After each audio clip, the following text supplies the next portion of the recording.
first thing Morrowvale said to me was, "Beautiful morning, isn't it?"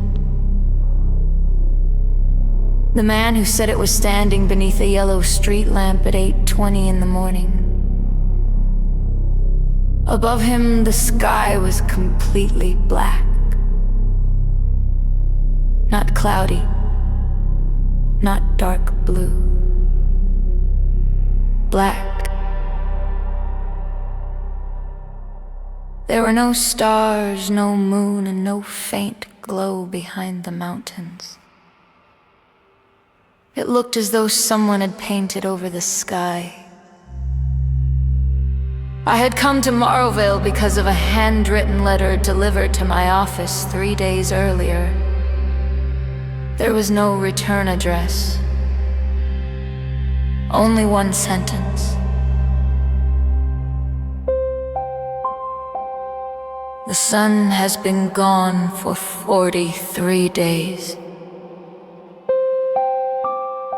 Inside the envelope was an old photograph of a little girl standing beside a water tower.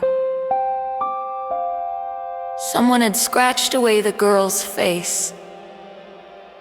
On the back, written in faded ink, were 2 words: "You returned."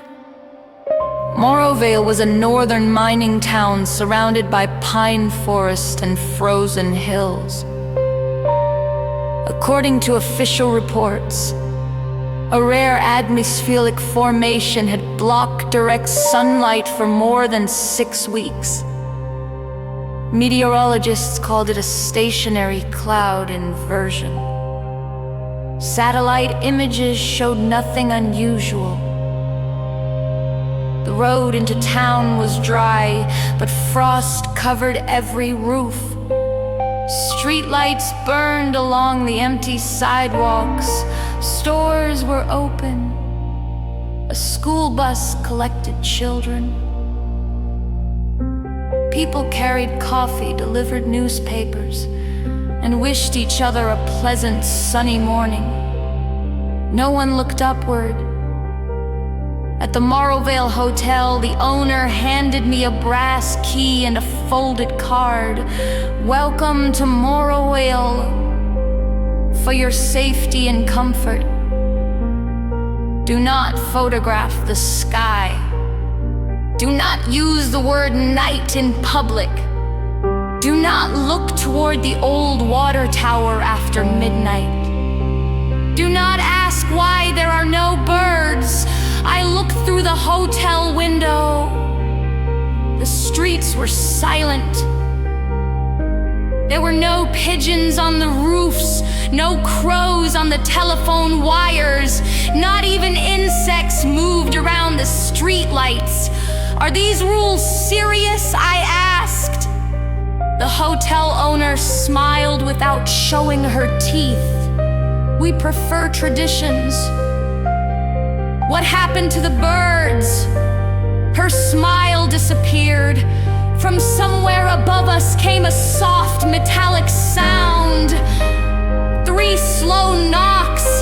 I looked at the ceiling. The owner caught my wrist.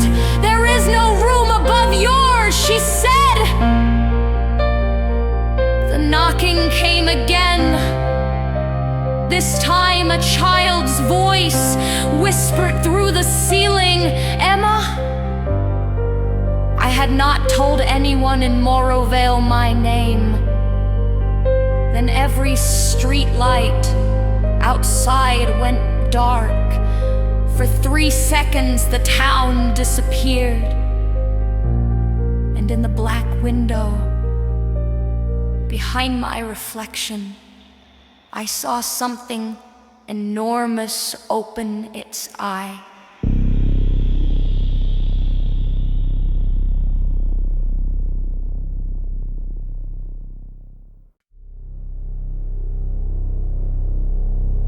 The lights returned before I could turn around. Nothing stood behind me. The hotel owner had already left the room.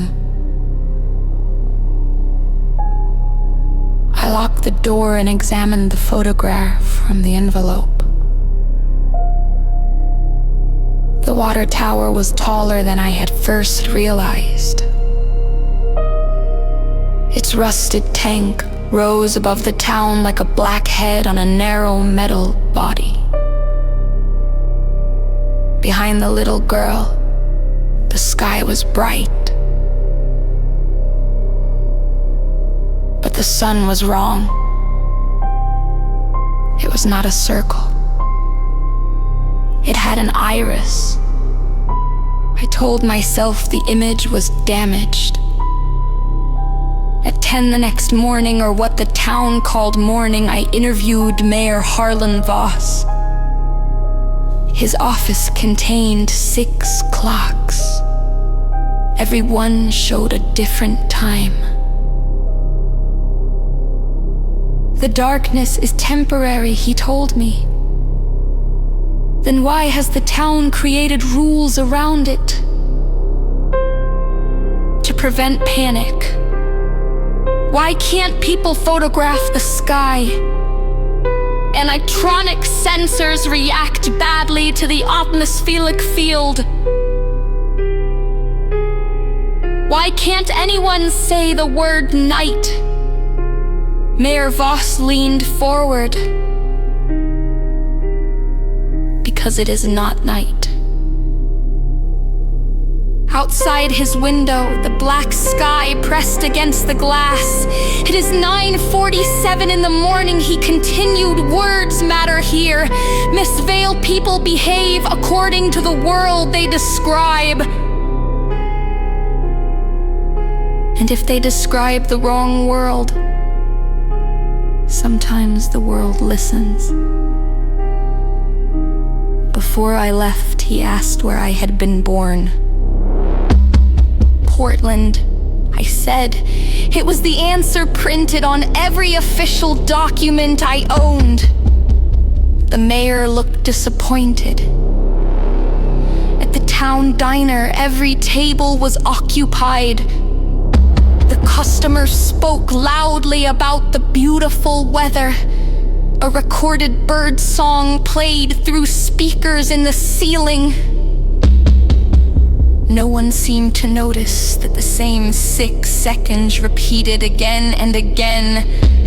A young boy sitting near me stared at my face. His mother told him not to be rude. The boy whispered, "She has the sunrise eyes." The diner became silent. His mother dragged him outside. No one would explain what he meant. I placed my camera on the table and angled it toward the window. The moment the lens pointed at the sky, the screen filled with white static. A circular shape appeared inside the interference. An eyelid opening. The camera became painfully hot. Then the battery burst and the screen went black. Every customer in the diner lowered their head at the same time. Through the ceiling speakers, the artificial birds stopped singing. A voice replaced them. It sounded distant and impossibly large. Not yet. Then the bird song resumed. A waitress approached me and placed the bill on the table.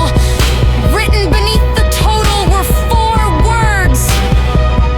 Check the school basement. When I looked up, the waitress was already gone.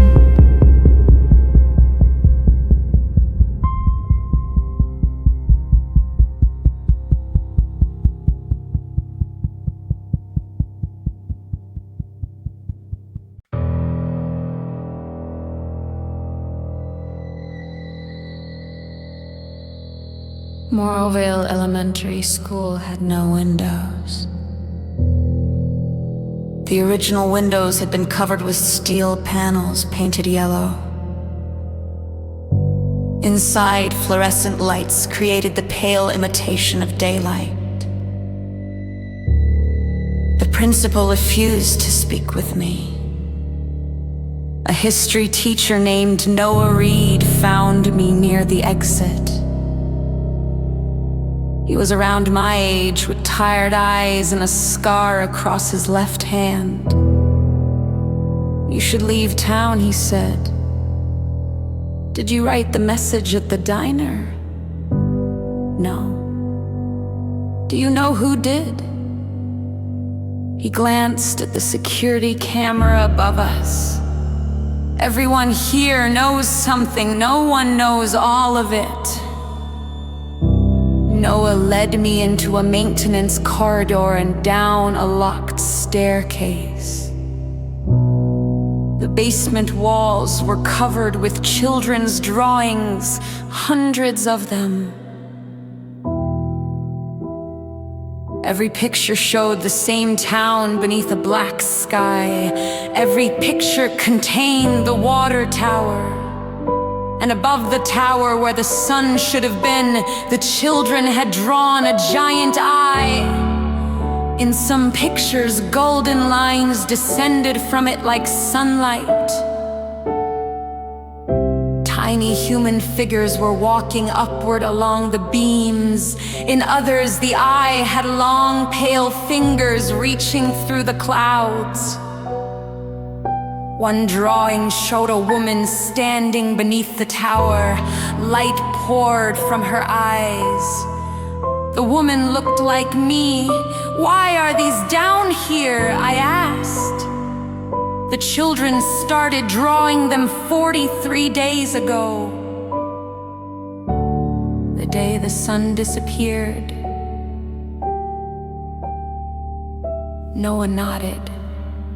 A small girl sat alone at the end of the corridor. She was drawing with a yellow crayon. Noah claimed he had not seen her come downstairs. I approached carefully. "What's your name?" "Lily." "What are you drawing?" "You." Her picture showed me standing in front of the water tower. Behind me, the town was empty. "You came back too early," she said. "I've never been here before." Lily looked confused. "Yes, you have." She pointed at the wall. Behind several newer drawings was an old class photograph. The paper had yellowed with age. A group of children stood in front of the school beneath a bright summer sky. In the front row was an 8-year-old girl. She had my face. On the back of the photograph, someone had written, "Emma Vale." "So, survivor of the 2004 ascension." I felt the basement tilt around me. Noah caught my arm. "I knew you," he said. "We were in the same class." "That's impossible. You disappeared after the day of seeing. I grew up in Portland. No, you were sent there." A bell began ringing upstairs, not the school bell, a heavy iron bell somewhere outside.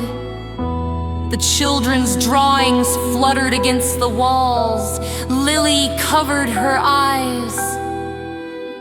Noah pulled me toward the stairs. "What is happening?" "Midday," he said. "It's dangerous to be underground during midday." Behind us, Lily began speaking in a voice much deeper than her own. "Emma." The basement lights turned golden.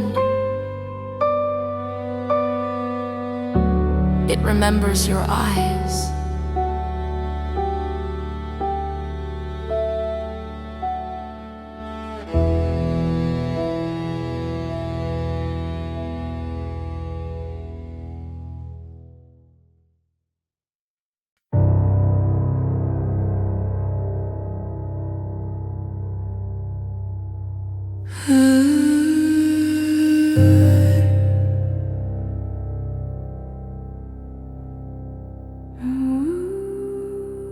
Noah took me to the old town archive beneath the public library.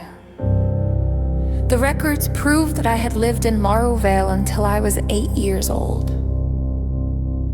My mother, Emma Vale, had worked at the local observatory. My father had died before I was born. Every document connected to my departure had been altered. My birth certificate, my school records, even photographs from my childhood. Someone had rebuilt my entire life after I left. Noah opened a steel cabinet filled with photographs dating back more than a century. In every image, the sun had an eye. Sometimes it was barely visible. Sometimes the pupil filled half the sky. People outside Morrowvale don't see it. Noah said cameras don't see it unless they are inside the valley. What is it? The town called it the witness. The first settlers reached the valley during a winter that should have killed them. Their crops had failed. Their animals had frozen. Then the sun appeared through the clouds. For 7 days, the valley became warm. The snow melted. Plants grew from frozen soil. No one went hungry. On the 7th day, the settlers saw the eye. It offered them a covenant. Morrowvale would be protected from famine, disease, and brutal winters. The mines would remain rich. The town would survive when neighboring settlements disappeared. Every 20 years, the witness would reveal its true face. Anyone who saw it would be taken into the light. The townspeople called it ascension. The records called it a mass disappearance. In 1964, 42 people vanished. In 1984, 69. In 2004, 111 residents gathered beneath the water tower. Only one person returned. Me. Noah placed an old cassette into a recorder. My mother's voice emerged through the static. If Emma survives, do not let her see the sun again. She sounded frightened. The witness did not spare her. It planted something inside her, a doorway, a seed. I don't know what to call it. There was a sound like someone striking the recording room door. My mother continued quickly. Send her beyond the valley, alter the records, make her forget us. The tape distorted. Then another voice spoke beneath hers. 20 years. A pause. We will wait 20 years. The recording ended. I calculated the dates. The next ascension was due now. The darkness had begun exactly 20 years after my disappearance. You said the town blocked the sun. I told Noah. He looked toward the ceiling. We thought darkness could hide us from something inside a star. No, switched off the recorder from something that uses stars as eyes.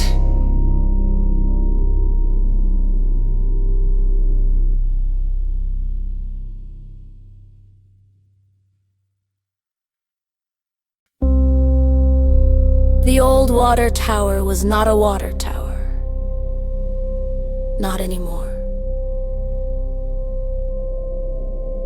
After the 2004 ascension, the town council rebuilt its interior around a machine designed by my mother. Black glass from the Morrowvale mine formed a rotating lens inside the tank. The lens bent sunlight away from the valley.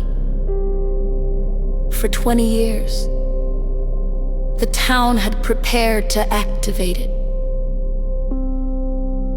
43 days earlier, the machine created the first permanent shadow. The witness could no longer see Morrowvale. But the system was failing. Power consumption doubled every week. Streetlights dimmed, homes lost heat. People slept in shifts to keep the generators running. Soon, the lens would stop. The town had sent the letter to bring me back. You knew? I asked Noah. Not at first, but someone brought me here deliberately. The mayor believes the fragment inside you can power the lens. For how long? Noah did not answer. I understood forever. That evening, Mayor Voss announced a compulsory gathering in the town square. Every resident wore dark glasses. Children had black cloth tied around their eyes. No one looked toward the tower. The mayor stood on a raised platform beneath artificial yellow lights. We have lived without the sun, he said, and we will continue without it. The crowd repeated, we will continue. We will reject the eye. We will reject the eye. We will reject the light. We reject the light. Then the mayor looked directly at me. We will return what belongs to it. The crowd turned. Noah grabbed my hand, but police officers surrounded us. They took us inside the tower. At the top, the black glass lens rotated around a metal chair. Cables extended from the chair into the machine. My mother's name was engraved into the armrest. Mayor Voss told me the truth. My mother had not only built the lens, she had tested it using herself. Her mind had become part of the machine. The voice I heard in the hotel ceiling, the message in the diner, and the warning in the archive had all come from her. She had been guiding me away from the tower. The machine speakers came alive. My mother whispered, I am sorry, Emma. Golden light leaked from the corners of the room. The black sky outside began to crack. Thin lines of dawn appeared above the mountains, but the light was moving incorrectly. It was not rising from the horizon, it was converging on me. Mayor Voss fastened my wrist to the chair. Your mother gave us 20 years, he said. You can give us forever. From inside the rotating lens, something opened its eye. And every forgotten memory returned.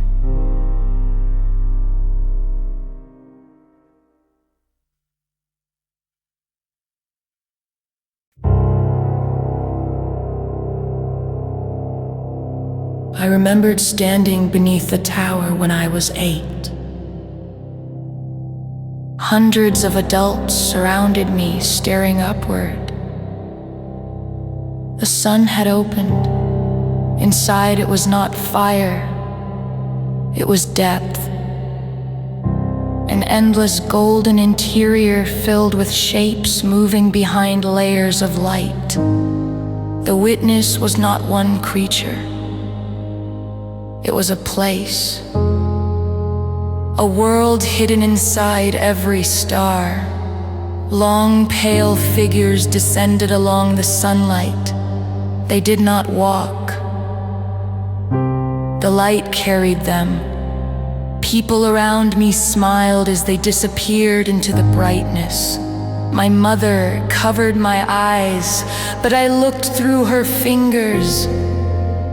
The witness saw me. Something entered through my pupils. A warm point of light traveled behind my eyes and settled inside my skull. Then the witness spoke, not to the town, to me. Grow. My mother activated the first version of the black lens. The sunlight vanished. The figures returned to the sky. She carried me beyond the valley and erased Morrowvale from my memory. The fragment had remained dormant because I grew up beneath a different sun. Now I understood why I had returned. The witness had not extinguished Morrowvale's sunlight. I had.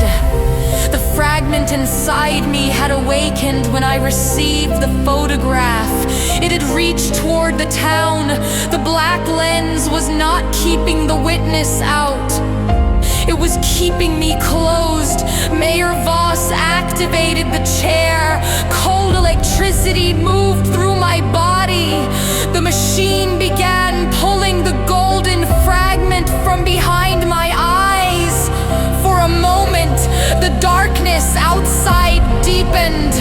Then my mother screamed through the speakers, "Emma, break the lens!" Noah struck one of the guards and reached the control panel. The tower shook. The rotating glass accelerated. Cracks spread across its surface. The mayor shouted that destroying it would expose everyone. My mother said they were never hidden.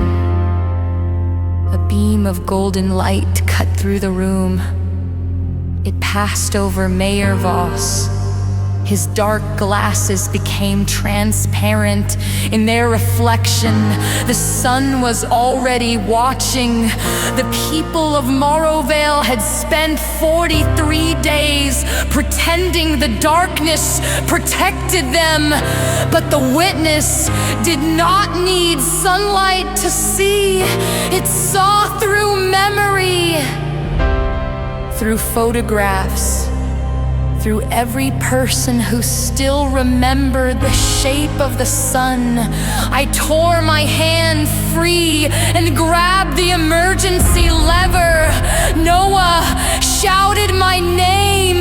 The mayor begged me to stop. My mother whispered, "Do not let it choose what you become." I pulled the lever.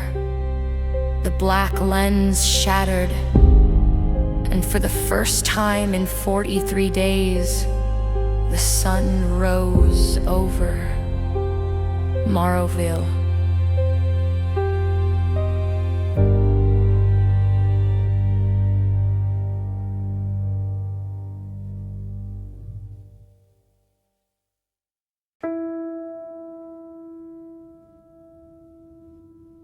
The people in the square began to scream. Not because the sun was bright, because it was close. It filled the entire sky. An enormous golden eye stretched from one horizon to the other. Inside its pupil, I saw countless other towns, other worlds, other versions of Morrowvale beneath different stars. Every sun was connected. Every eye belonged to the same witness. Golden beams descended into the streets. Wherever they touched, people became still. Their shadows lifted from the ground and rose toward the sky.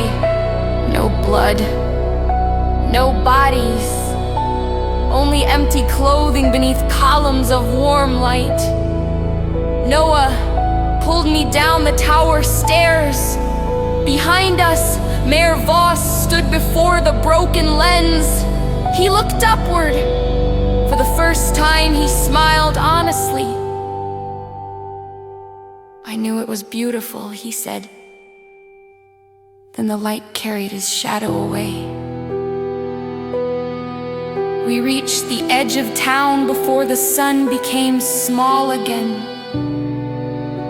Morrowvale remained behind us, silent, empty. Every clock had stopped at 6:17. Outside the valley, the sky was normal. Clouds, birds, a pale northern sunrise. Noah drove until the tower disappeared behind the hills. Then he looked at me. "Emma!" Light was leaking from beneath my closed eyelids. I covered my face. The witness spoke from somewhere behind my eyes. "You have grown. I have been away from Morrowvale for 11 days. No official report mentions the disappearance of the town. Maps now show an empty forest where it once stood. Noah remembers Morrowvale. I remember it. No one else does. Yesterday, I looked into a dark television screen. Behind my reflection was a bright summer sky. The witness was staring through me. This morning, every bird outside my window stopped singing at the same time. They turned toward my room. The sun had not yet risen, but my shadow appeared on the wall. Long, golden, pointing upward. I am recording this because I do not know how much time I have left. The light behind my eyes becomes brighter every day. Sometimes, when I close them, I see cities I have never visited. People walking beneath ordinary blue skies. Children looking through telescopes. Photographers pointing cameras toward the sun. The witness is learning to see them through me. Morrowvale did not forget the sun. The sun was teaching the town how to forget itself. Tomorrow morning, wherever you are, keep your curtains closed. Do not photograph the sky. Do not look directly at the sunrise. And if someone wishes you a beautiful sunny morning while the world outside is completely dark, do not answer. It may already be looking out through their eyes.